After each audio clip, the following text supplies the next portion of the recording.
Ushyiremo jido. Jamasi. Vuba. Ariko ubu ntubuha n'ikoti rirarenze kweri. Basi nk'uko utameze gutya. Reka da. Ikoti kundishyire hasi. Apana. Igiti cyatangiye.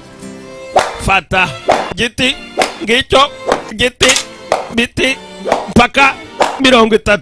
Umbwire urwo rugo rw'igiti ndizo nkwano. Ngaho nguko wo ni mushiki w'umuntu. Musaza hanameze nabi. Kabwana shawe engineer yahuye n'ibibazo. Engineer Teresite zaramwakira. Ceceka Funga umunwa sha. Ugiye gukora condition ya kabiri. Usigaje condition ebyiri. Condition ya mbere nuko ugomba kunsekera. Ugomba guseka.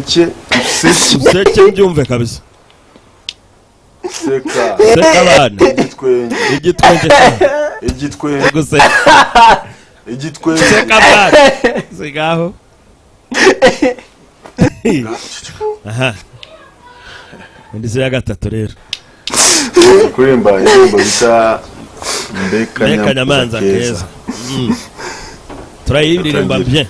Mbeka nyamanza keza. Aho. Wishimye. Icyari guteye ubwo natwe naje ngiyo. Reka nikomora abandi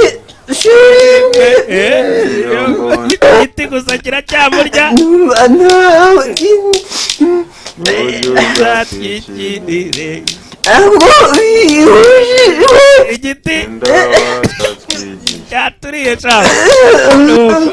Koroka nkawe. Potoka. Teresite kabwana awe n'ibibazo. Harasohoka. Sasa Celeste engineer dora makoto ko yakubita shaka. Ura niwe yaje gutereta.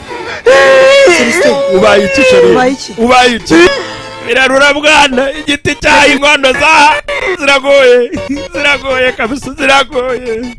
Ngahayo nguko engineer n'umuciko mu minsi mike uramubona ku muhanda.